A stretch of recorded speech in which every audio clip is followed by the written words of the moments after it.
Lars. Weerd Science. We're super excited. Super excited about May 17th. Sick Kids is coming out. Finally. Super pumped about that, yeah, finally. Anyone who knows me knows that I've been high, that I sing more powder than the Shea Stadium of third baseline, knows that I've had more than a few episodes, that I've gone to bed thinking that my heart might explode. This record is more about what we're about, and it pushes our own, kind of boundaries, pushes our own envelope and everything, definitely taking on new challenges and things with this record, and we're super fucking psyched on it, man. We can't wait for it to come out. Well, okay, here's how I know it's true, cause I didn't do any kind of dirt to you. But at least not the first year, I can predict a lockdown till you get in my guys with no idea. The theme in the record was a blend of electronic, digital, and actual like acoustic, instruments. Real instruments. Real instruments. Whoa.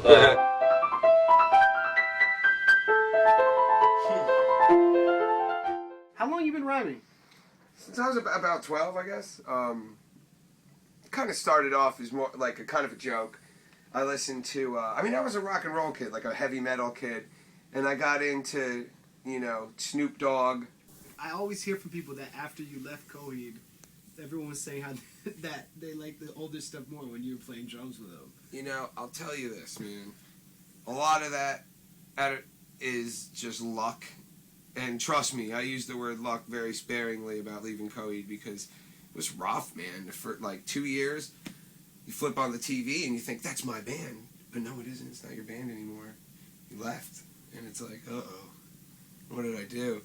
I think that Coheed is a band that takes chances, man. And I think we should put this in the interview because I think it's important. Coheed doesn't make the same record over and over again. So naturally, after 700,000 people bought this record, yeah, they don't like this one as much because it's not that record. And I applaud Claudio and Travis and Mike for taking chances, and Chris too.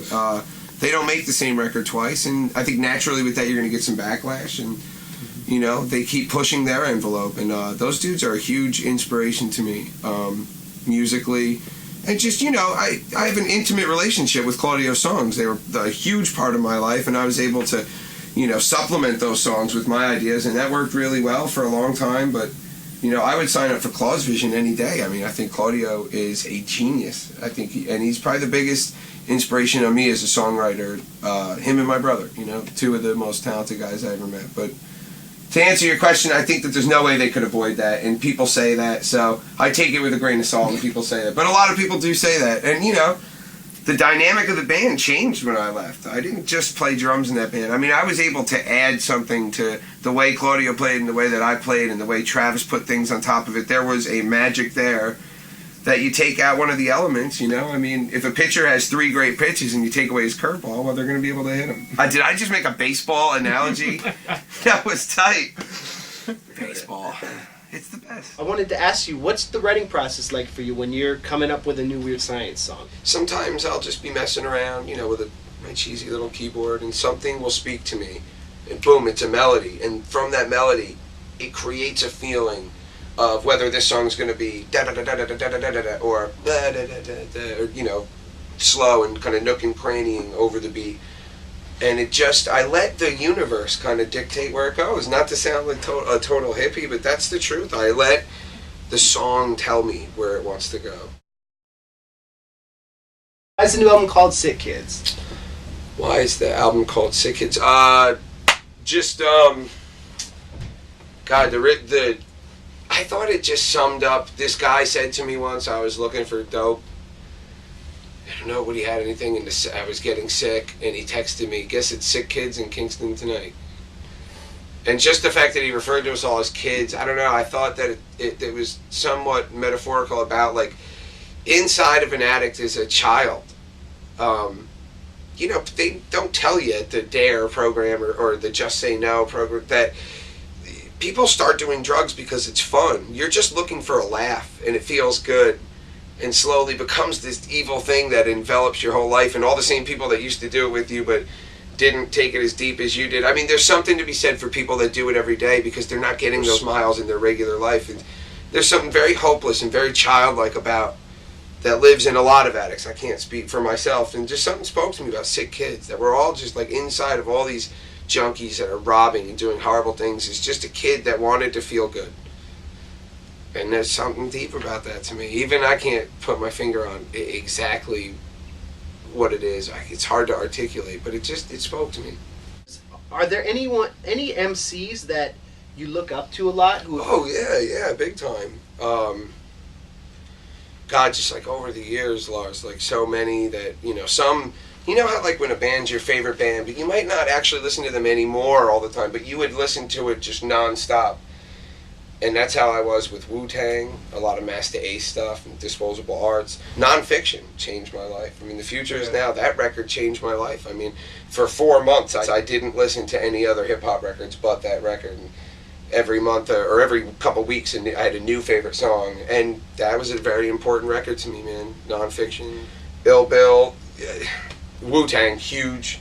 Snoop Dogg, huge. I think I hear a lot of it, I think it would be hard for people to pinpoint. The intro on Sick Kids is straight funky, with the clip from P-Funk on it, and I think that comes from like a lot of those early West Coast records. The Dog Pounds record, Dog Food, was the joint, man. Corrupt and Daz, that record was awesome, man. So definitely, yeah, a lot of MCs I look up to. Specifically from Kingston would be Maze Man, Pugs.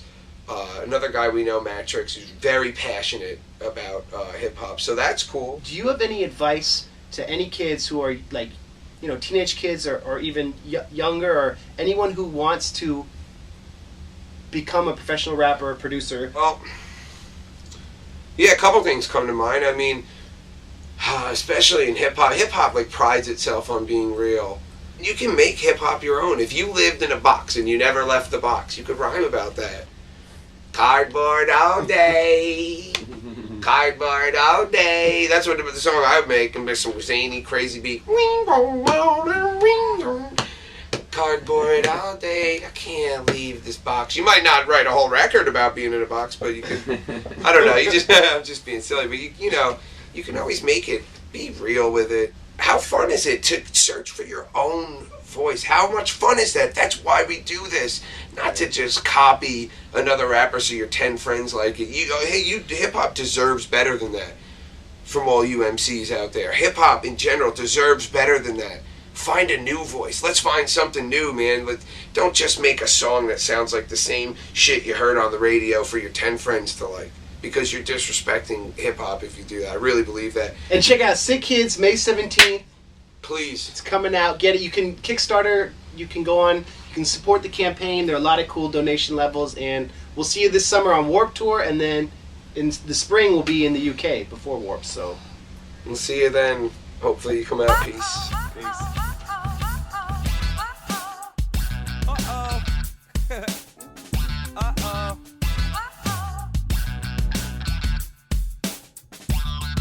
As I look back, I can hardly believe that I would fall for such a scheme to cheat and spread a disease to me.